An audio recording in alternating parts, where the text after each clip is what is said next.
Line అట్లనే గుర్తుపెట్టుకో. ఓకేనా? ఇది కంపల్సరీగా రాయాలి. Fundamental research refers to the theoretical and basic study that makes an addition to the existing knowledge. మన ఉన్న నాలెడ్జ్ ఒక 5% అనుకో, మిగతా 94% నాలెడ్జ్ అనేది రీసెర్చ్ ద్వారా తెలుస్తుంది. అవునా? ఫర్ ఎగ్జాంపుల్ మనం హోటల్కి వెళ్ళి ఒక బిర్యానీ తిందాం అనుకుంటున్నాం. ఈ హోటల్లో బిర్యానీ బాగుంటది అని చెప్పి ఒక నాలెడ్జ్ ఉంది మనకి, కానీ అది నిజంగానే కరెక్ట్ గా మంచిగా టేస్టీగా ఉంటుందా లేదంటే మనం ఏం చేస్తాం, రివ్యూస్ చూస్తాం, రేటింగ్స్ చూస్తాం. అప్పుడు రిమైనింగ్ రీసెర్చ్ అనేది చేస్తున్నాం కదా, ఏదో ఒక ప్రాసెస్ అనేది చేస్తున్నాం కదా, దాన్ని రీసెర్చ్ అని అంటాం. మీనింగ్ ఆఫ్ రీసెర్చ్ అనేది కంపల్సరీగా రీసెర్చ్ పేపర్ లో కంపల్సరీ ఇట్లాంటి క్వశ్చన్ అడుగుతారు. It does not provide any direct to the research problem. ఈ రీసెర్చ్ చేసేది కంపల్సరీగా ఇది సొల్యూషన్ అన్నట్టు ఉండదు.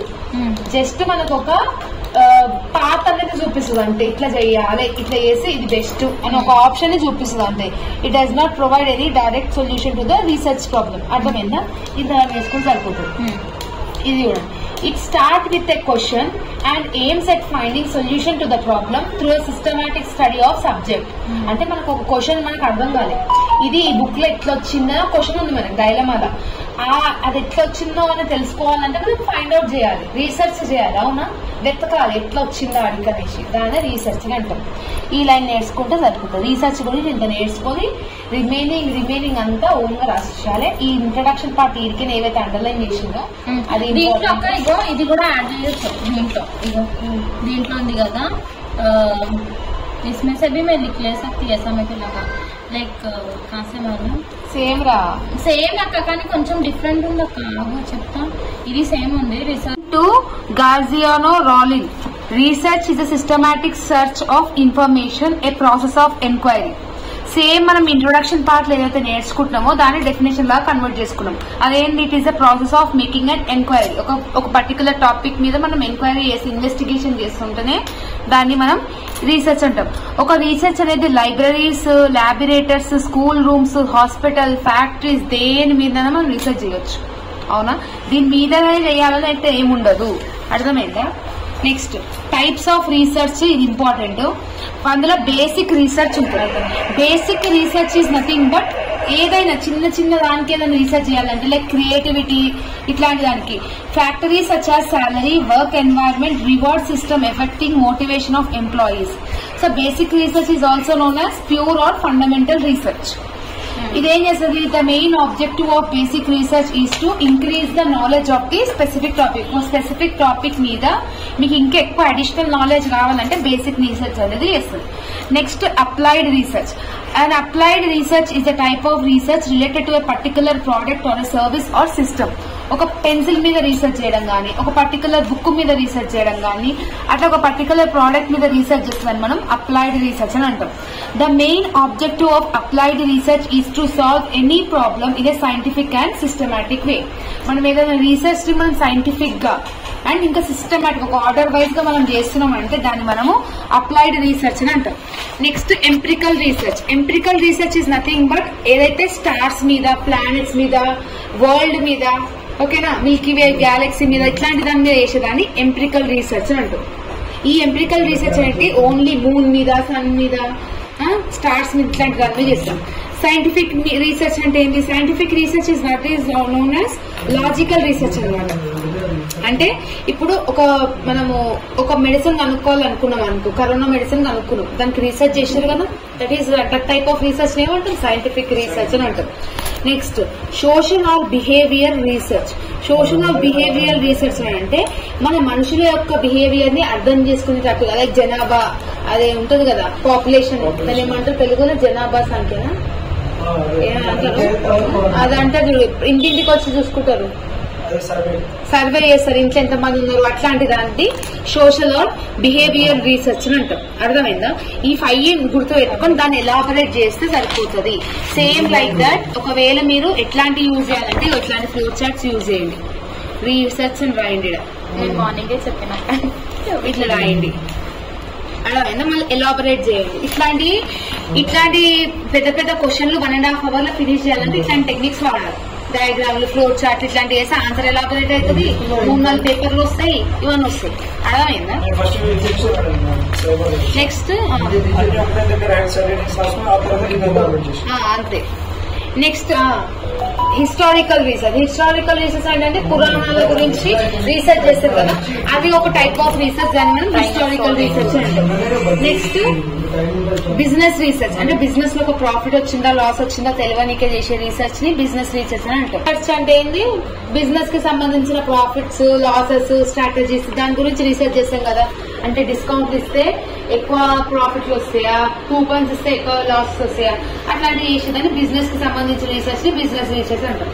నెక్స్ట్ నార్మేటివ్ రీసెర్చ్ అంటే ఏం చేస్తుంది అంటే it is the research the studies which is generally carried out for new product development. అంటే న్యూ ప్రోడక్ట్స్ ని ఎలా డెవలప్ చేయాలి అని ఒక స్ట్రాటజీస్ తెలిపేది నార్మేటివ్ రీసెర్చ్. అంటే ఇవి ఇన్నిగా నేర్చుకోవాల్సిన అవసరం లేదు, ఒక 7 to 8 days తో దాన్ని లెంత్ గా రాయండి, ఎలాబొరేట్ చేసి రాయండి సరిపోతుంది. లెవెల్ వచ్చింటే లెవెల్ రాసేయండి ఇంకా మంచిది.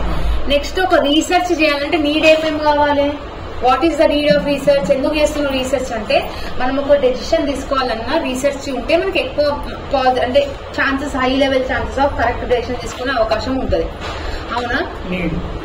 నీడ్ అంటే ఏంది, ఎందుకు రీసెర్చ్, నీకు రీసెర్చ్ చేయడం వల్ల లాభాలు ఏంటి నీకు అనేది చెప్పండి, మొత్తం ఎక్స్ప్లెయిన్ చేసి. అంటే ఎట్లయినా ఇది ఇంపార్టెంట్ కదా.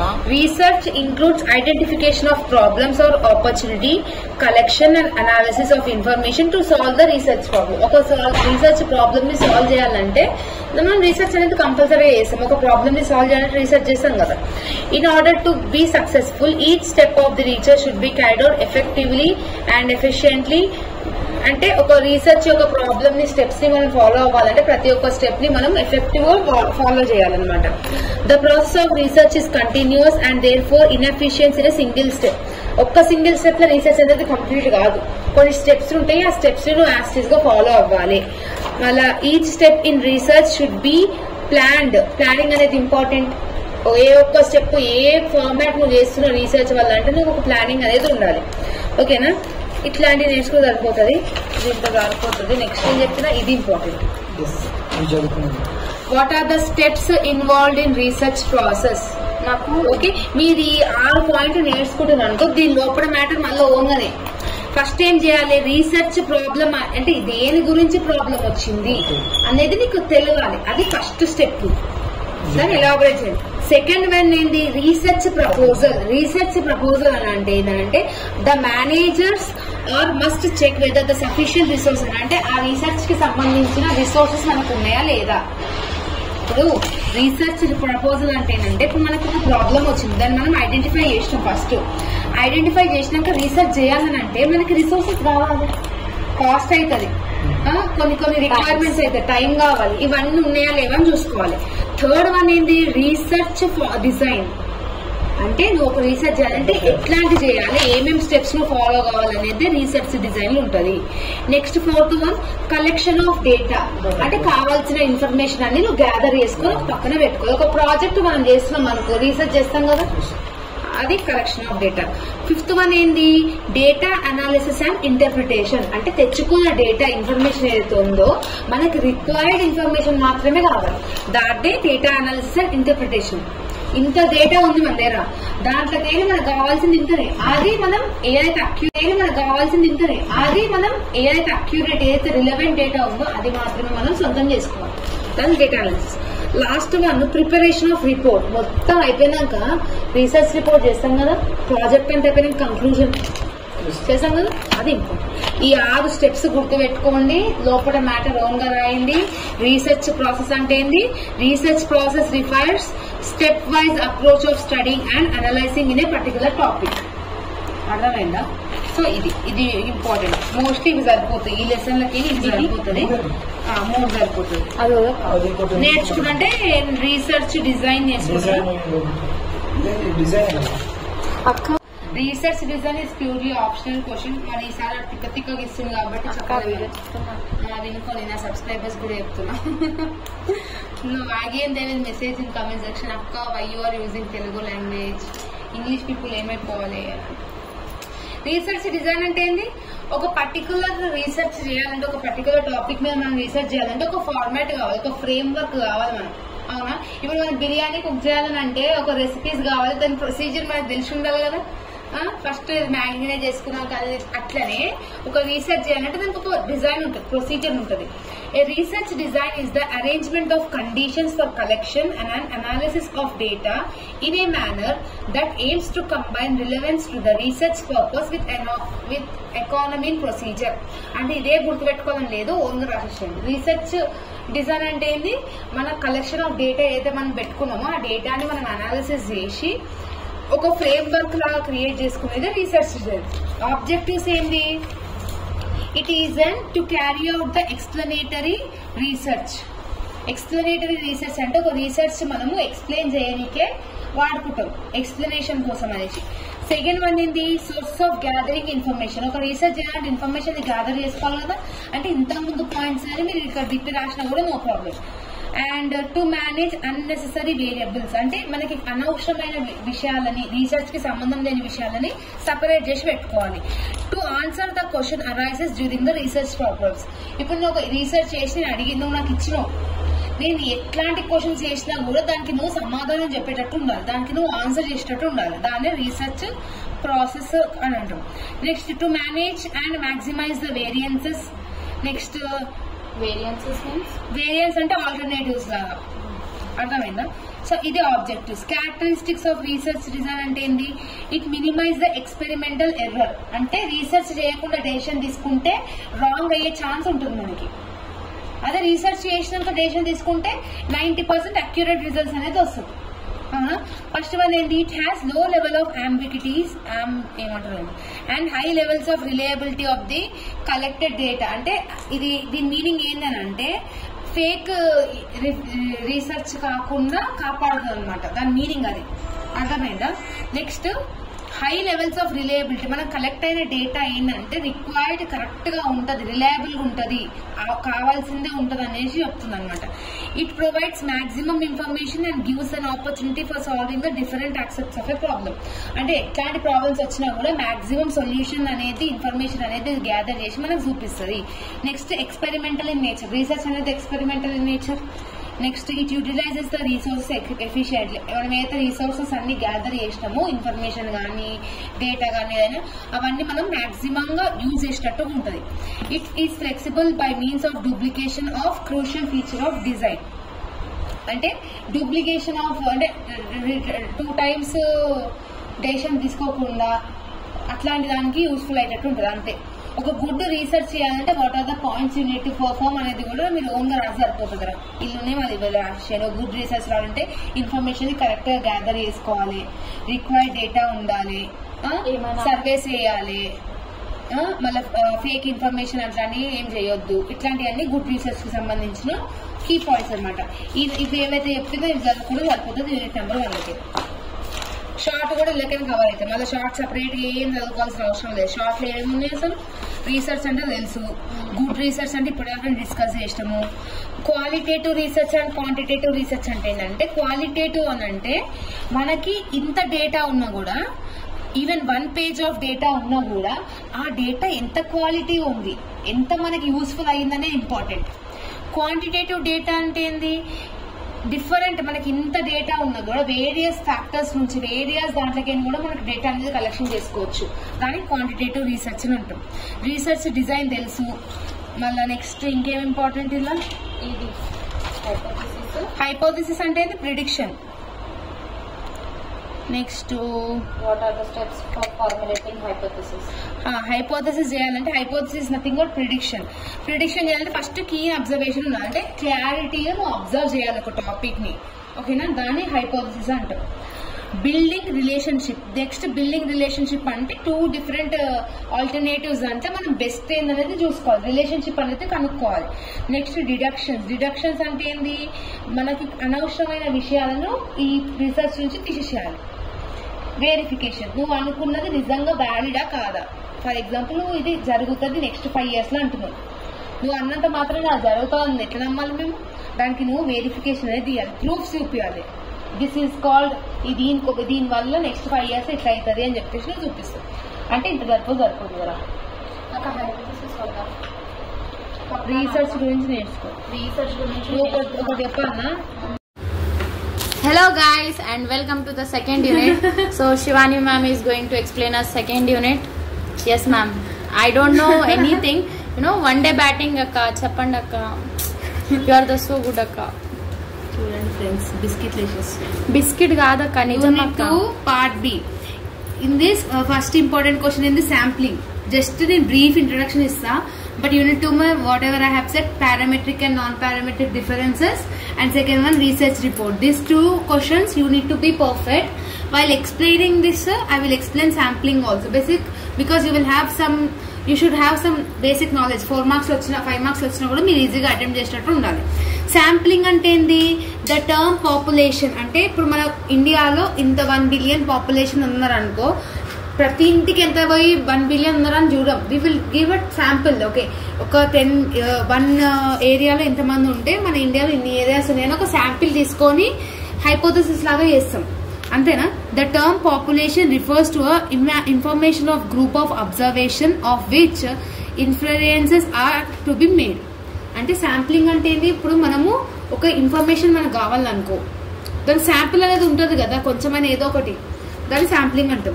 ఇందులో మీకు ఏది ఇంపార్టెంట్ అని అంటే, లార్జ్ శాంపిల్, స్మాల్ శాంపిల్ అని టైప్స్ ఉంటాయి. లార్జ్ శాంపిల్ అంటే ఏంది? ఎక్కువ మోర్ దెన్ ఆబ్జెక్ట్స్ తీసుకోవడం, ఓకేనా? ఎక్కువ నెంబర్ ఆఫ్ ఆబ్జెక్ట్ ని శాంపిల్ లాగా తీసుకోవడం.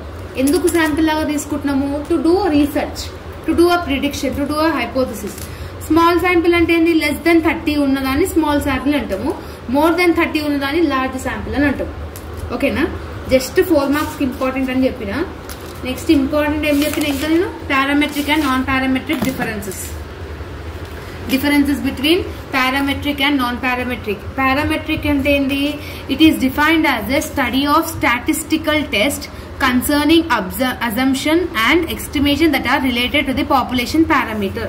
అంటే పాపులేషన్ కి సంబంధించిన టెస్ట్లు ఏమైనా వేస్తున్నాము అని అంటే, లైక్ జనాభా ఎంతమంది ఉన్నారు మన ఇండియాలో ఎంత ఫుడ్ ఉంటుంది, ఎంత ఎక్స్పోర్టింగ్ ఉంది, ఇట్లాంటివన్నీ చేసేదాన్ని పారామెట్రిక్స్ టెస్ట్ అంటాం.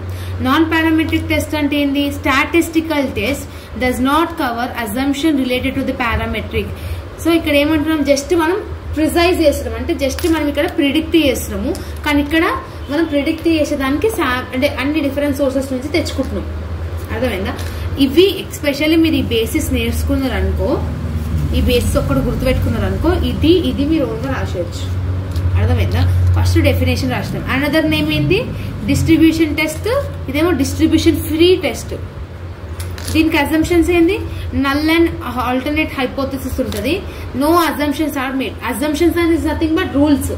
దీనికి ఏం రూల్స్ ఉండవు, ఎందుకంటే నువ్వే ప్రిడిక్ట్ చేస్తున్నావు కాబట్టి. దీనికి రూల్స్ ఉంటాయి, ఎందుకంటే నువ్వు ఇన్ఫర్మేషన్ ని రెక్టిఫై. ఇప్పుడు మనము ఒక సినిమా చూస్తాం, సినిమాలలో ఒక ప్రోడక్ట్, ఒక ఇన్వెన్షన్ మనం తయారు చేసినాం అనుకో, ప్రెస్ మీట్ జరుగుతుంది. ఆ ప్రెస్ మీట్ ఎట్లాంటి క్వశ్చన్స్ వచ్చినా మనము ఆన్సర్ అవైలబుల్ చేసేటట్టు ఉండాలి. అర్థమైంది? దాన్ని పారామెట్రిక్ టెస్ట్ అంటాం. డేటా ఉంటుంది, పాపులేషన్ ఉంటుంది, పాపులేషన్ నల్ హైపోథసిస్. దీనికేమో same for null hypothesis, the population means are same for null hypothesis, the population distribution are same for null hypothesis. ఇవి యాస్టివ్ గా గుర్తు పెట్టుకుని ఇక్కడ ట్రై చేయండి, ఇవి నేర్చుకోండి. ఈ 10 పాయింట్స్.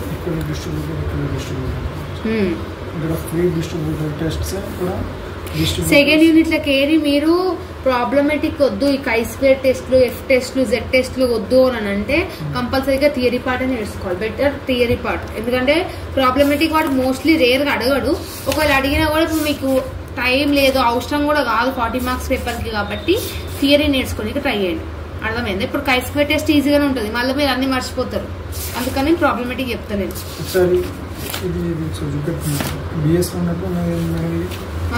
టేబుల్ వేయాలి అంతే కదా, బిఎస్ కానీ sampling the Z test, F test, chi-square test, hypothesis ఇయ్యలేడు ఇప్పటి వరకు. ఇస్తారు. ఒక క్వశ్చన్ ఇచ్చినా ఇంకో క్వశ్చన్ థియరీ ఇస్తాడు. థియరీ అయితే 50-50 ఉంటుంది కంపల్సరీగా. ఇది chi-square టెస్ట్, ఇది అవసరం లేదు మోస్ట్లీ కాదు, అసలు అవసరమే లేదు. లాస్ట్ వన్ రీసెర్చ్ రిపోర్టు, మీరు ఎట్లయినా నేర్చుకోవాల్సిందే. రీసెర్చ్ మనం బేసిక్ రీసెర్చ్ టైప్స్ నేర్చుకున్నాం కదా యూనిట్ 1 లో, అది యూనిట్ 2 లో కూడా వచ్చే ఛాన్స్ ఉంటది. Same answer, applied research, empirical research, scientific, historical, same answer. Types of research first unit నేర్చుకోవాలి. టైప్స్ ఆఫ్ రీసెర్చ్ అదే క్వశ్చన్ ఇందులో కూడా వచ్చే ఛాన్స్ ఉంది అంటున్నా. ఒక doubt. Research report. What is research report? What are the procedure involved in research report? Research report అంటే ఏంది? రీసెర్చ్ అంతా కంప్లీట్ అయినాక మనం రిపోర్ట్ అనేది సబ్మిట్ చేయాలి. అంటే ఈ బుక్ నేను మొత్తం రీసెర్చ్ చేసి రాసిన, మనం రిపోర్ట్ చేస్తాం కదా, ఏమని? ఈ బుక్ లో ఇన్ఫర్మేషన్ ఎక్కడికైనా గ్యాదర్ చేసుకున్నా, ఈ బుక్ లో ఇన్ఫర్మేషన్ ఎక్కడికైనా గ్యాదర్ చేసుకున్నా, ఎగ్జాంపుల్స్ ఎక్కడికైనా వచ్చినాయి, ఈ బుక్ రాయడానికే అక్యురేట్ ఉందా లేదా అనేది రీసెర్చ్ రిపోర్ట్ అనమాట. It is both art as well as science. Report writing acquires conceptual and communication skills and scientific approach to investigation, analysis and presentation. ఇప్పుడు మనం పెద్ద పెద్ద కంపెనీస్లలో కూడా ఒక ప్రాజెక్ట్ చేసినాక వాడు ప్రెజెంటేషన్ చేస్తాడు కదా, అవునా? ఎగ్జాంపుల్ చెప్పాలక్క. ఇప్పుడు మొన్ననే మాకు లాస్ట్ ఇయర్ లో ఉంటుందక్క ఇప్పుడు ప్రాజెక్ట్ అని. ఇదే కదా, దీంట్లో 60 మార్క్స్ మీ కాలేజీలో ఎందుకు ఇస్తారు? రీసెర్చ్ చేయడానికి.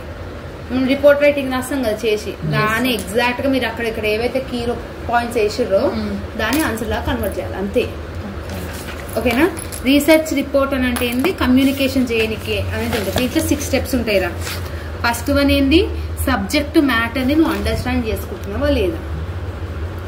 ఒక రీసెర్చ్ చేసినాక ఆ రీసెర్చ్ లో ఉన్న సబ్జెక్ట్ మ్యాటర్ ని నువ్వు అండర్స్టాండ్ చేసుకున్నావా లేదా.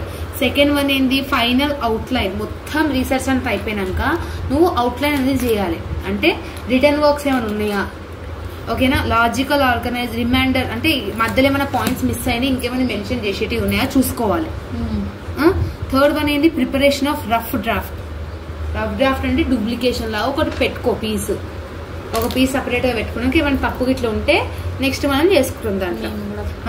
Fourth one rewriting and polishing of rough draft. ఏమన్నా మిస్టేక్స్ ఉన్నాయని మీకు అనిపించింది అనుకో, ఆ రఫ్ డ్రాఫ్ట్ లో ఏవైతే ఏమైనా ఇంటర్నెన్స్ చేయాలనుకున్న సెంటెన్సెస్ అవన్నీ ఎంటర్ చేసుకొని చేయాలి కంపల్సరీగా.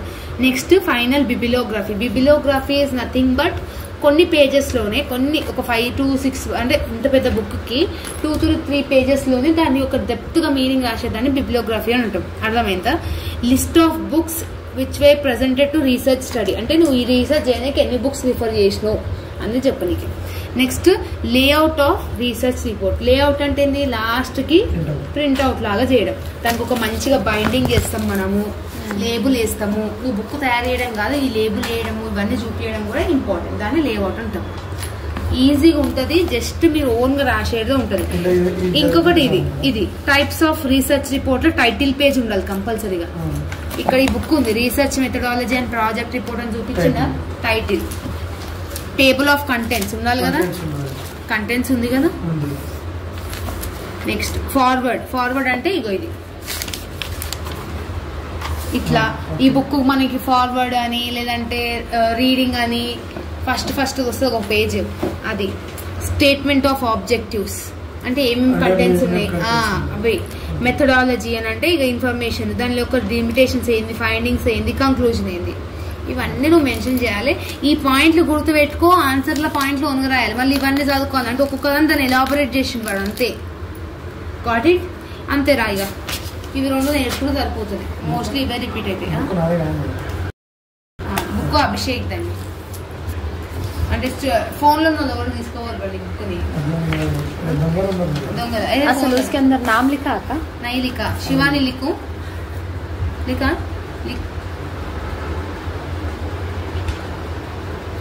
Wow friends, look at Abhishek got a signature by. అందరికి ఆల్ ద బెస్ట్ చెప్పండి మీ friends. Abhishek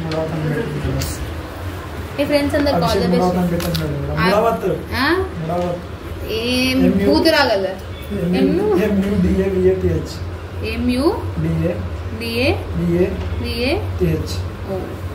all the best చెప్పండి. అందరు ఫెయిల్ కాకండి, ఫెయిల్ కాకండి. నాలుగేంద్ర నాలుగు ట్యూషన్కి వచ్చి నాతి నేను చెప్తాను. అందరు నాలా ఓ గ్రేడ్ చేయలేదు వీడియో. అందరు నాలాగా ఓ గ్రేడ్ తీసుకొని రండి friends. All the best. I'm the student of Shivani పల్లెల ma'am. Thank you ma'am for your blessings and your teaching. Just from 0 to O grade ma'am. Without getting results, she is expecting O grade. Yes ma'am, because I was, I'm very confident that I will get O% ma'am. O, because of your, the way of you explain na ma'am, see the direct exam na, like whenever I write the answer na ma'am, at that time I remember